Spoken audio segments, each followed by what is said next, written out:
조갑제 TV 시청자 여러분 안녕하십니까. 2020년 2월 19일 오후입니다. 오늘은 조갑제 TV로서는 아주 젊은 게스트를 모셨습니다. 자유통일당 청년정책위원장 이건희 씨입니다. 나와주셔서 감사합니다. 네, 안녕하세요.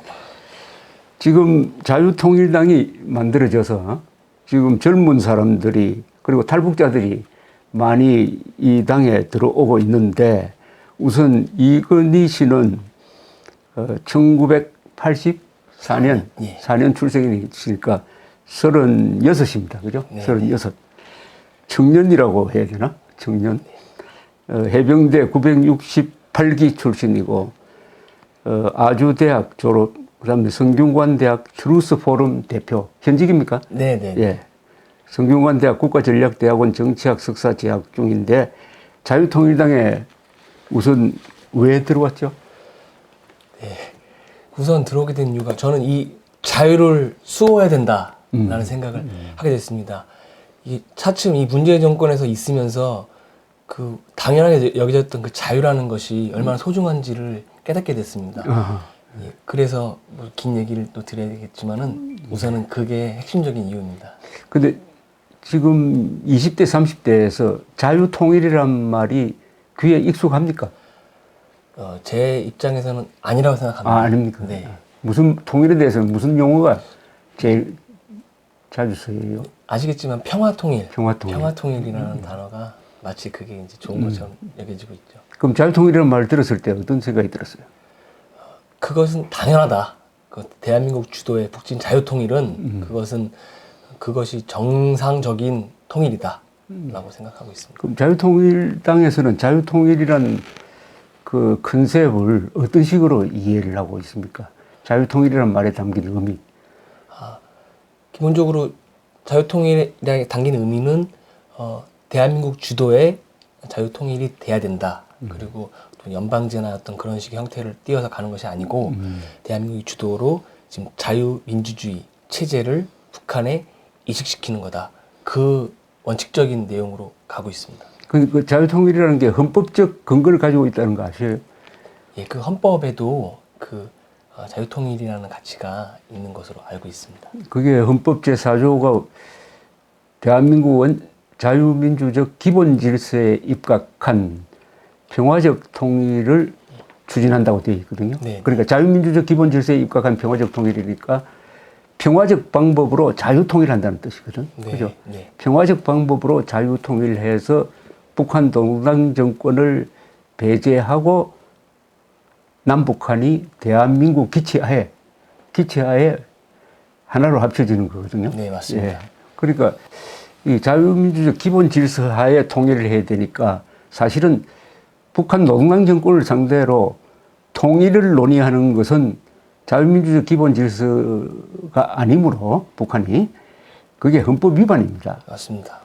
그러니까 북한 노동당 정권을 상대로는 다른 협상, 긴장 완화, 경제 교류는 할 수 있지만은 통일을 논의해서는 안 된다는 게 우리 헌법 정신이에요.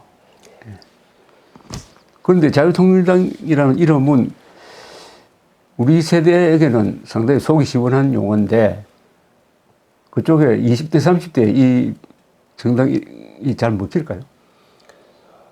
그게 우리 당이 풀어야 될 또 하나의 도전이라고 생각합니다.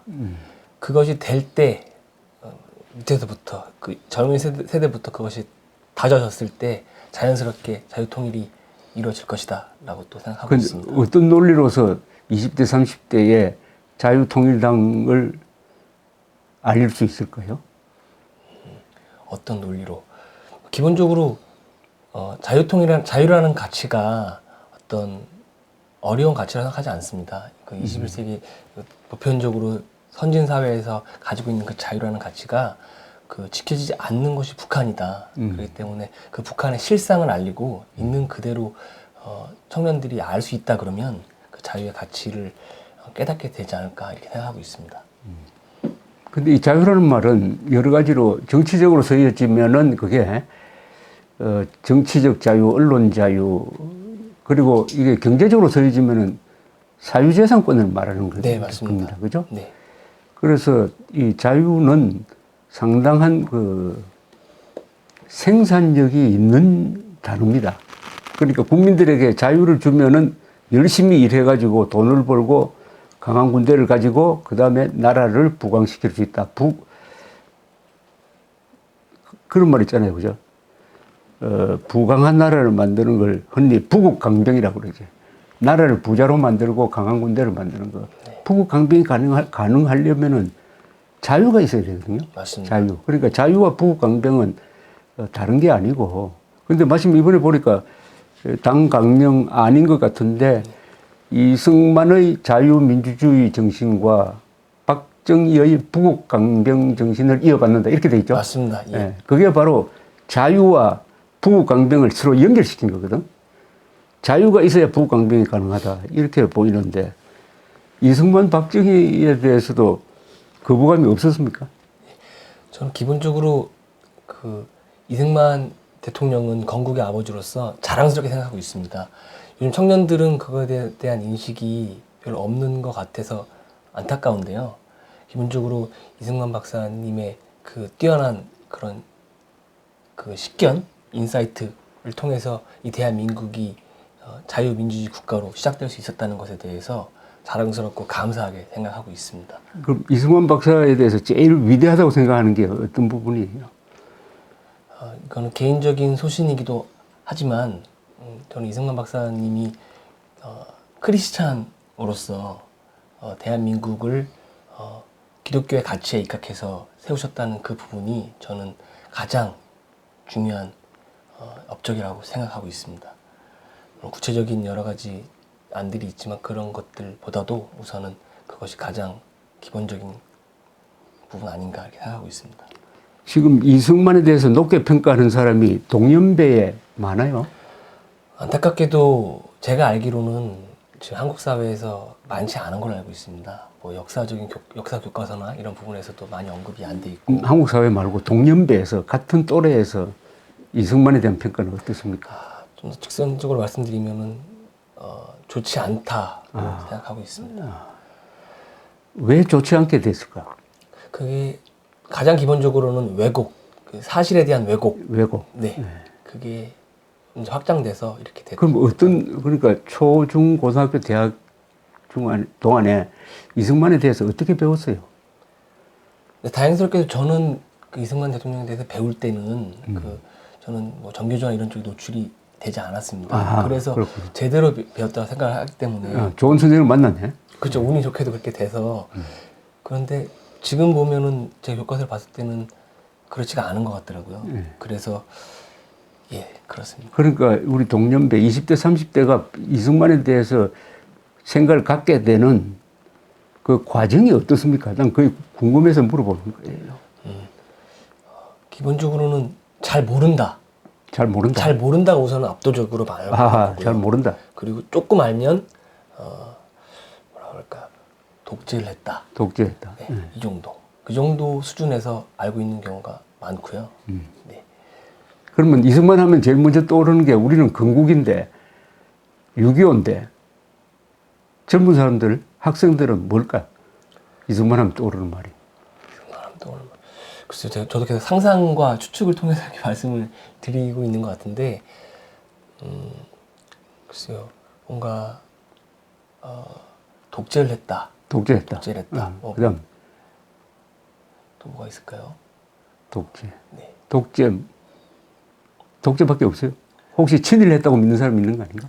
물론이죠. 그 부분이 이제 자랑스러운 건국을 부정하기 위한 그 좌파들의 오랜 세월 동안에 한 영향인데 그런 부분도 많이 있습니다. 근데 이승만이 친일했다고 생각해요? 개인적인 의견으로는 저는 그렇지 않다고 생각합니다. 그럼 이승만이 왜 친일했다는 누명을 썼을까? 왜 친일에서 누명을 썼을까? 그 부분에 대해서는 조금 더 우리 조 업체 선생님께서 식견이 있으시니까 그 부분에 대해서 좀 더 구체적으로 설명을 해주시면 좋을 것 같습니다. 그러니까 이승만 대통령은 위대한 독립투사인데 건국을 할 때 보니까 친일 관료들, 친일 군인들을 또는 친일 경찰까지 서지 않으면은 공산당하고 싸워서 이길 수가 없었거든. 그러니까 적극적으로 독립투사를 단합한 사람이 아니면은 일제시대 때 유학을 통해서 또는 군대 경험을 통해서 이 국가를 운영할 수 있는 기술을 익힌 사람을 중용하게 되었다고요. 그러니까 절대 친일을 한 사람은 아니지. 위대한 독립투사지만은 친일을 한 사람. 근데 이 친일을 한 사람은 다 일본이 패망한 후에는 대한민국을 충성하기로 맹세한 사람들이야. 그래서 그 사람들을 쓴 것인데 마치 이승만이 친일파라고 지금 몰아가는 데 속는 사람이 많죠. 맞습니다. 이승만은 친일파가 아니거든. 친일파를 쓴 건 사실인데. 근데 박정희에 대해서는 이미지가 어떻게 형성되어 있습니까? 20대, 30대. 이것도 또 어려운 질문이신데 제 개인적인 입장에서는 박정희 대통령을 존경합니다. 그런데 대다수의 20대, 30대 청년들은 마찬가지로 이승만 대통령과 마찬가지로 독재를 했다. 그다음에 친일파다. 이 두 가지로 마찬가지로 왜곡해서 알고 있습니다. 박정희가 친일파라는 이유는?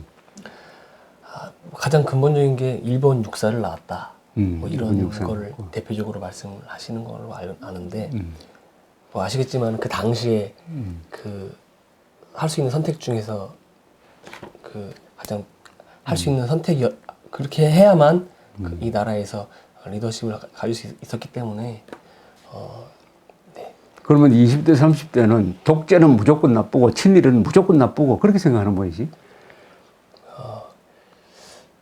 당연히 무조건 나쁜 게 아닌 게 맞는데 일반적으로는 그렇게 생각을 하고 있는 것 같습니다. 그러니까 1950대, 60년대 한국에서 민주주의를 할 수 있는 물질적 기반도 없고 경험도 없는데 맞습니다. 미국식 민주주의를 할 수 있었느냐? 그러면은 독재적 방법으로라도 나라를 운영할 수밖에 없었느냐 하는 데 대해서는 이해를 안 해요.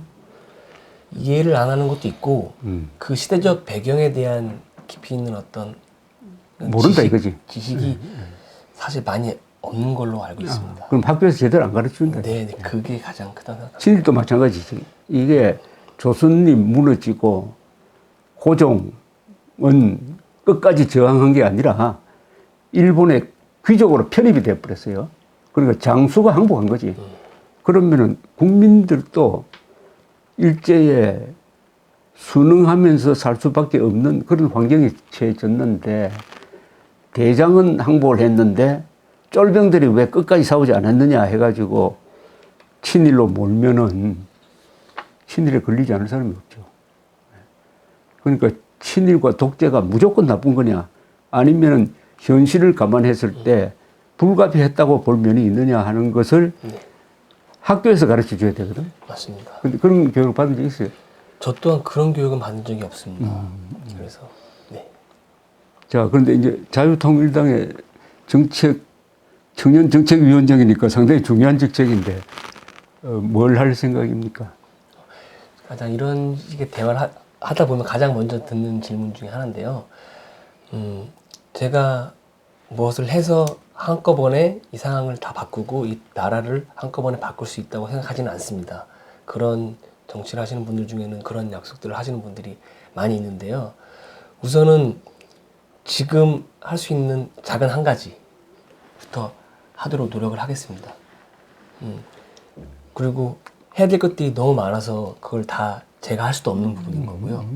가장 핵심적인 거는 지금 당에서 하고자 하는 이 강령에 입각해서 그 세부적으로 우리가 추진하기로 한 그것들을 청년으로서 목소리를 내고 그에 필요한 정책이나 입법들에 대한 내용들을 차근차근 준비해서 만들도록 하겠습니다. 그런데 자유통일당과 청년은 상당히 중요한 연결고리인데 자유통일당의 청년이 해야 될 부분 또는 청년에게 자유통일당이 어떻게 다가갈 것이냐에 대해서 무슨 생각이 있을 것 같은데 그런 거 있으면 여기 우리 시청자들한테 아주 이야기를 좀 설득력 있게 해주세요. 나한테 이야기하지 말고 시청자들한테 한번 이야기해.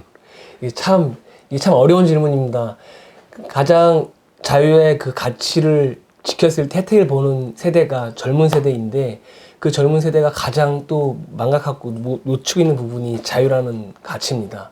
그렇기 때문에 우리가 이 자유를 잃게 되면 그 가장 많은 여러 가지 희생들을 감수해야 되는 건데 북한의 경우도 마찬가지고요.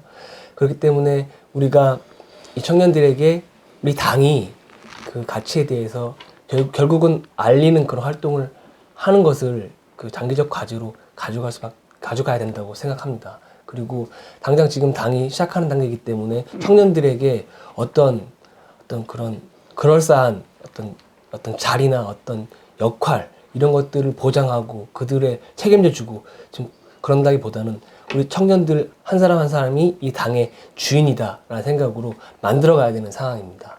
지금 이 대한민국에서 이 자유의 토양이 상당히 지금 많이 저는 어렵다고 생각합니다. 그렇기 때문에 그 청년들이 누군가 하겠지, 그냥 누군가에 의해서 지켜지겠지라고 말씀을 하시는데 그렇게 생각하실 수 있는데 결코 이 자유라는 것은 우리가 땀 흘리고 피 흘려 지키지 않으면 지킬 수 없는 소중한 가치입니다. 그렇기 때문에 저 또한 그 모든 것을 다 할 수는 없습니다. 그러나 제가 할 수 있는 그 작은 역할을 하고자 합니다. 네. 저 성균관대 트루스 포럼 설명을 좀 해보세요. 이걸 만드신 분이 뭐죠?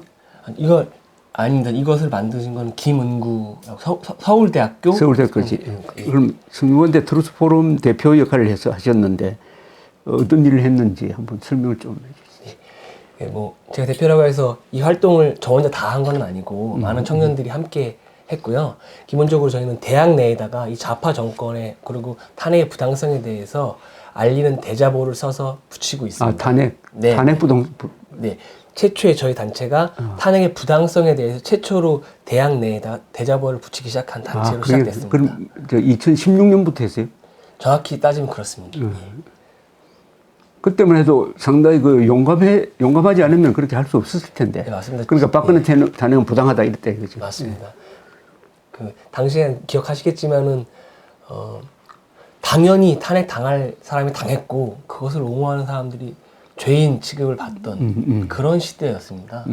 근데 학생으로서 학교 내에서 더군다나 서울대 내에서 그런 움직임을 보인 용감한 그다음에 그 의로운 일을 하고 있는 그런 청년이었다 생각하고요. 그 친구의 그 분의 뜻에 함께하는 청년들이 모인 단체로 시작이 됐습니다. 성균관대학교 그때는 성균관대학교 재학생이 아니었죠? 네네네. 그때는 직장인이었습니다. 예. 그래서 지금 그 활동을 성균관대학교 캠퍼스 안에서 시작을 했습니까? 서울대 내에서 최초에 그건 서울대학교고 지금 성균관대학교 트루스 포럼 네네. 이야기인데. 네네. 예. 그래서 그동안에 어떤 활동을 했어요? 성균관대학교 트루스 포럼으로서 예, 어떤 트루스 포럼으로서 최근에는 그 조국 교수의 그 학교 내에서 그 해임하라는 그 청원을 돌려서 그 트루스 포럼 공동 명의로 해서 서울대학교 오세훈 총장님께 전달을 했습니다. 그리고 조금 그 전에는 김진태 의원실과 함께 그 강제 북송한 청년들 그 청년에 대해서 부당하다고 청와대 앞에서 1인 시위도 이렇게 했었고요. 그리고 2회에 걸쳐서 탄핵의 부당성에 대한 탄핵 질의서를 전 국회의원분들께 돌렸습니다. 그래서 거기서 기자회견도 하고 세미나도 하고 그런 질의서도 돌리고 했습니다. 탄핵 부당성, 왜 박근혜 대통령에 대한 탄핵이 부당하다고 생각해요? 물론 그 한간에는 많은 분들이 대통령이 뭐 정치를 잘못한 것 아니냐 뭐라고 말씀하시는데 제가 정치의 뭐 고수라고 할 수는 없기 때문에 뭐 그런 부분에 대해서는 제가 전혀 정치를 잘하셨다 못하셨다 제가 평가할 만한 입장은 아니라고 생각합니다. 그렇기 때문에 그런 뭐 공가가 있을 거라고 저도 생각하지만 가장 근본적으로 탄핵 사유가 없다라고 생각합니다. 박근혜 대통령이 무슨 탄핵을 당할 만한 일을 하셨는지 저는 전혀 이해할 수 없습니다. 증거도 없고 뭐 결과를 보셔서 아시겠지만 어떠한 부분도 탄핵 사유에 해당되지 않는다고 생각합니다. 가장 기본적으로 내란 및 외환의 우를 범했다.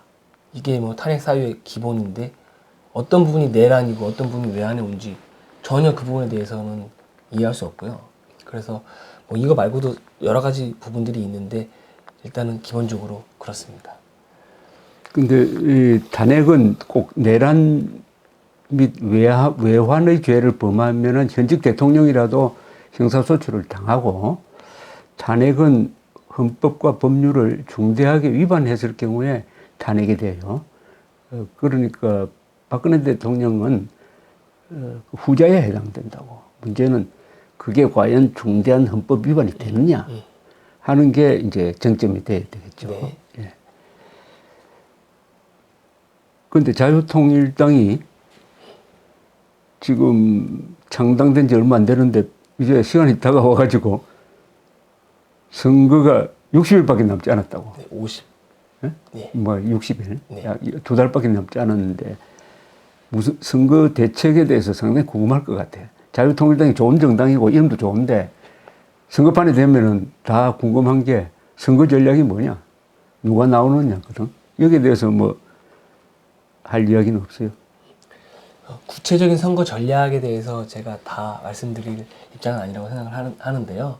기본적으로 오해하실 수 있는 부분에 대해서 말씀을 드리면 우리는 반드시 선거 연대를 통해서 그 우파 단일 후보로 나갈 것이다. 그렇기 때문에 이것이 무슨 분열을 야기하거나 그걸 통해서 우리 우파가 선거에서 지게끔 만든다거나 그런 일은 없을 것이다. 그리고 또한 우리 당이 지금부터 계속 최대한 역량을 강화해서 그 비례 득표 쪽으로 많이 하도록 할 것이다. 예, 그런 큰 전략 정도만 말씀을 드리고자 합니다. 예. 근데 단일화라는 것을 주장을 하긴 하는데 그 단일화하는 방법이 어떤 방법이 있어요? 어떤 식으로 해가지고 후보 단일화를 하는가?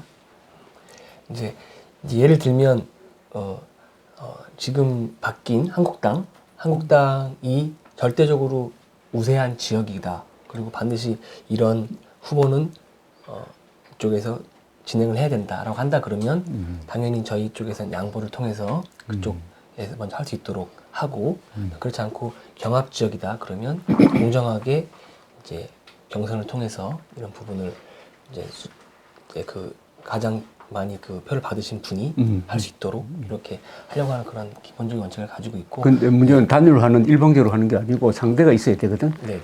근데 지금 미래통합당이 자유통일당과의 단일화의 원칙에 합의를 할까?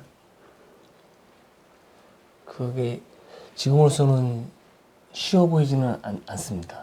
쉬워 보이지는 않기 때문에 그 부분도 또 저희들이 정무적으로 많이 풀어야 될 부분이 아닌가 생각하고 있습니다. 미래통합당이 자유통일당을 무겁게 보려면은 여론조사에서 자유통일당 지지가 최소한 5% 이상 돼야 될 거라고. 네, 맞습니다. 예? 그러지 않으면은 단일화 하자고 하는 게 마치 액을 하는 것처럼 보일 수가 있지 않겠어요? 네네. 그러면 자유통일당이 어떻게 5% 지지율을 만들어낼 거냐. 거기에 대해서는 그 안에서 뭐 토론이나 이런 거 안 합니까? 고민을 안 해요? 지속적으로 논의를 통해서 그 부분에 대한 그 논의들을 많이 하고 있고요. 구체적으로 준비하고 있는 것들도 있습니다. 근데 그것을 뭐 제가 다 일일이 말씀드리기는 어렵고요. 그러나 그 5% 이상은 충분히 우리가 달성할 수 있다라는 생각을 가지고 있습니다. 근데 지금 자유통일당이 무슨 행사나 하고 발표를 해도 기존 언론에서 잘 안 쓰죠. 제가 전혀 안 쓰고 있습니다. 네. 거기에 대한 대책은 뭡니까?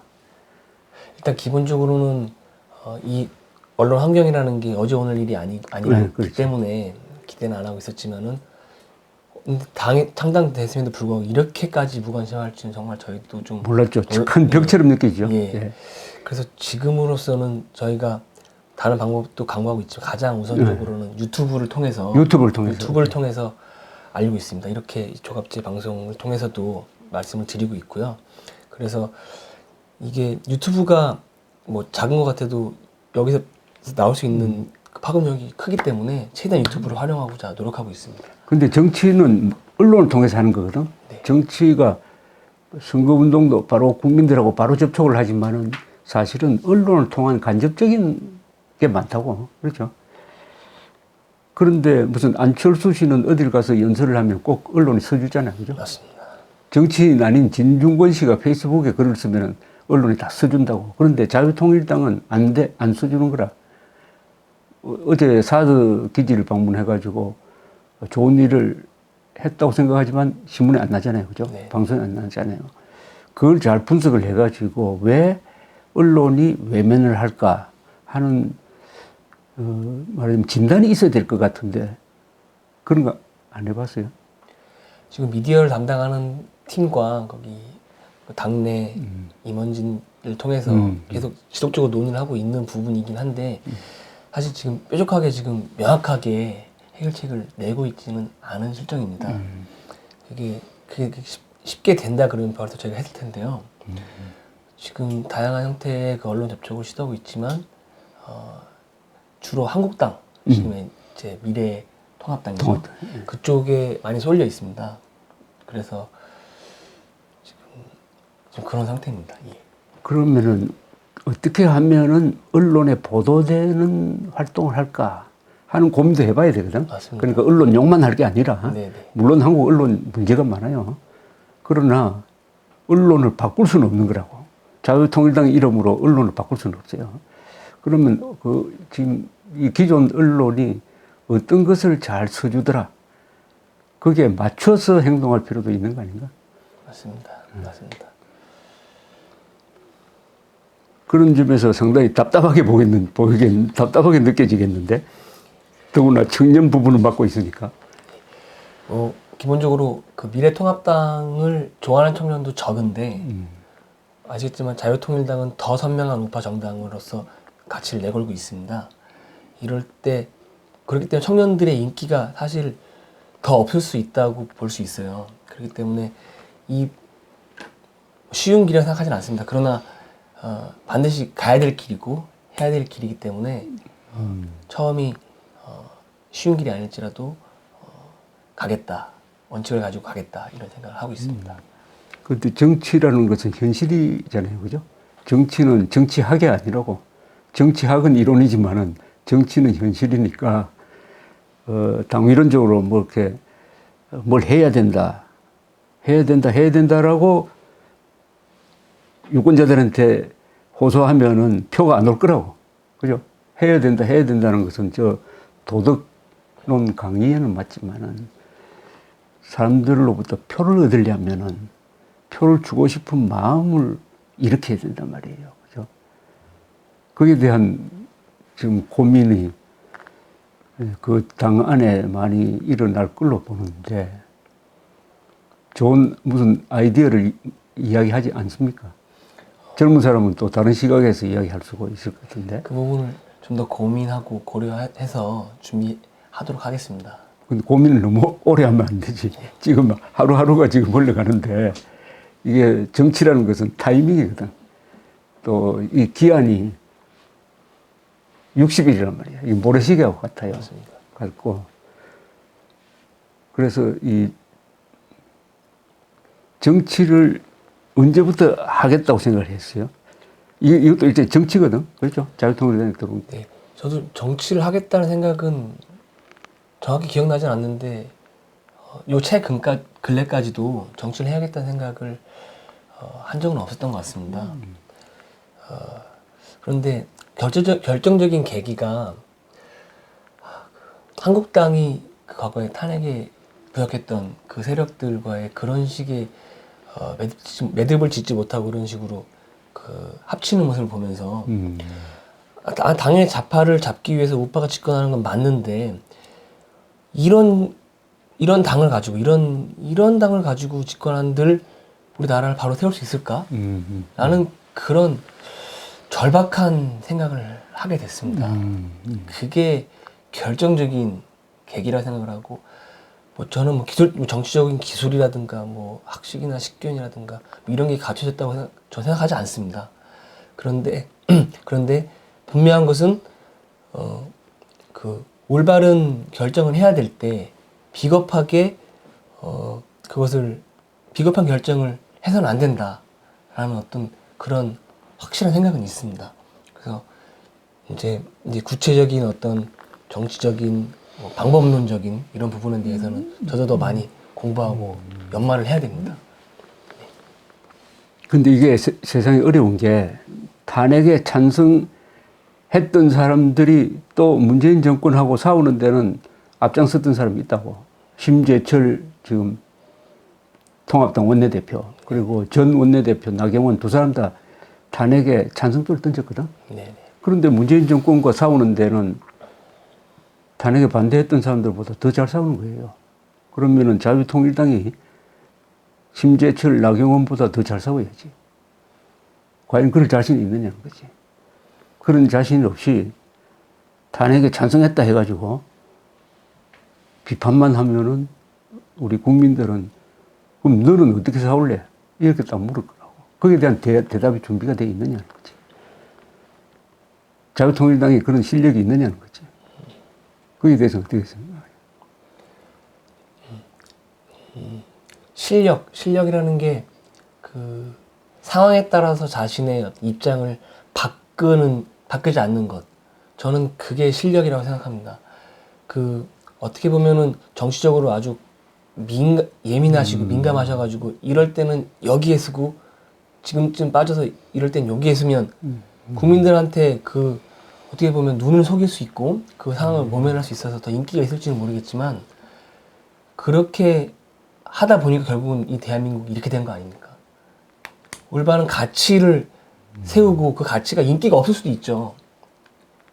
당연히 퍼퓰리즘 가치라든가 어떤 시의적절하게 행동했을 때 인기가 올라갈 수 있지만 더 중요한 것은 가치를 가지고 그 가치가 옳다 그러면 국민들이 한테 당장 인기가 없다 하더라도 그것을 설득해 내야죠. 좀 그게 힘들 수 있습니다. 그러나 그게 맞다 그러면 그 시간이 가면 결국은 국민들은 우리 편이 된다라는 그 원칙적인 말씀을 다시 한번 드리고 싶습니다.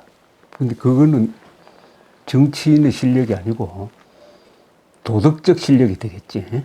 도덕, 선과 악을로는 이야기를 할 수가 있는데 정치라는 것은 사람을 상대로 하는 것이고 현실을 상대로 하는 것이니까 이게 현실 속에서 실력이 나와야 돼요. 그럼 정치의 실력은 뭐냐? 표를 얼마나 얻는 거라고. 자기 편을 얼마나 많이 만드느냐는 거죠. 표. 또는 민주주의 국가가 아닌 상태에서 정치라는 것은 물리력을 얼마나 동원하느냐는 거라고. 예? 물리력이냐, 표냐. 그것을 얻는 게 정치인의 실력이에요. 그러니까 그런 도덕성만 가지고는 표를 얻을 수가 없어. 그러니까 정치가 어려운 거예요. 그래서 비스마르크라는 사람이 정치는 가능성의 예술이라고 그랬어요. 가능성의 예술. 현실 속에서 최선의 결과를 얻는 그게 정치고 그게 예술이란 거라. 예술. 맨 땅에 헤딩하자는 게 아니고, 그러니까 현실 속에서 실천론이 나와야 되거든. 자, 그런데 앞으로 이제 우리 이건희 씨는 무슨 정치를 발에 들여서 놓았으니까 어디 출마할 생각이 있어요? 기회가 된다 그러면 생각은 하고 있습니다만 그거에 대한 어떤 최종 결정은 제가 일방적으로 할 수 있는 부분이 아니라고 생각을 하기 때문에 준비는 하고 있습니다. 근데 정치를 하려면 권력 의지가 강해야 되거든. 김영삼이라는 사람은 그 초등학교 다닐 때부터 앞에다가 나는 대통령이 되겠다고 써붙여놓고 했다는 건데 네. 그 사람이 최연소 27살에 국회의원이 됐어요. 그래서 결국 대통령이 되고 말았어. 그러니까 정치라는 것은 뭘 하겠다는 이 욕심이 있어야지. 지금 권력 의지라는 부분에 대해서는 저도 익히 들었고 공부를 했고 김영삼 대통령의 사례도 알고는 있는데요. 글쎄요, 그 정치라는 게 본인이 대통령을 되기 위해서 나라가 어려워지면 안 되지 않습니까? 그런 차원에서는 권력 의지보다도 더 중요한 것은 국민의 국민들이 더 살기 좋고 더 좋은 삶을 살 수 있는 게, 그렇기 위해서 내가 대통령이 안 돼 된다고 생각하면 안 될 수 있는, 안 돼야겠다고 결정할 수 있는 게 더 중요하다고 생각합니다. 무슨 med선을 하고 뭐 다음에 뭐가 되고 대통령이 되고 그렇게 돼서 어떤 한 개인의 권력을 차지해서 뭐 성공할 수 있다고 볼 수 있겠지만, 그 과정 가운데에서 국민들이 희생이 돼서는 안 된다고 생각합니다.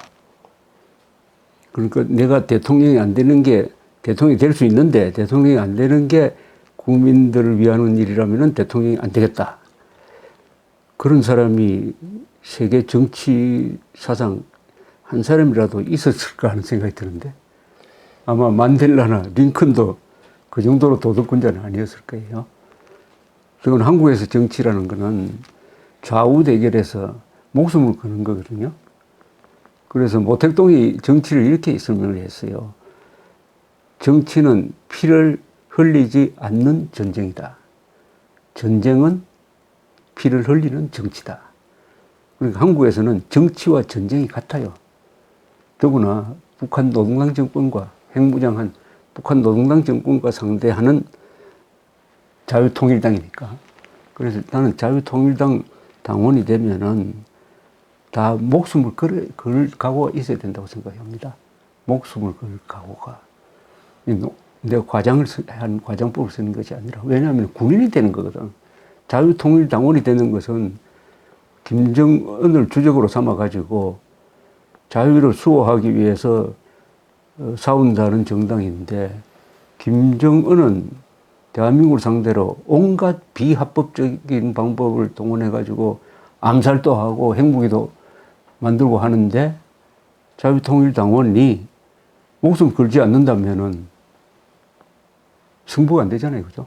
게임이 승리가 안 되는 거죠. 맞습니다. 근데 자유통일당 안에 저 사람은 목숨을 걸고 정치를 하겠구나 하는 사람이 있어요? 제가 그분들 한 분들의 그 어떤 그 신념까지도 제가 다 평가할 만큼 그렇게 제가 뭐 대단한 입장은 아닙니다. 그래서 제가 그분들이 어떻다 평가할 수는 없지만 적어도 제가 본 분들은 확고한 신념이 있으신 분들입니다. 그래서 신념하고 목숨 거는 거는 차원이 달라요. 나도 그 당의 신념을 잘 아는데, 이렇게 돼 있지. 우리의 맹세 해가지고, 우리의 신념은 자유, 우리의 무기는 헌법, 우리의 주적은 김정은, 우리의 목표는 자유통일, 이렇게 돼 있죠. 맞습니다. 네. 그렇게 이야기한다고 해가지고 빨갱이들이 겁이 나서 도망가지는 않지.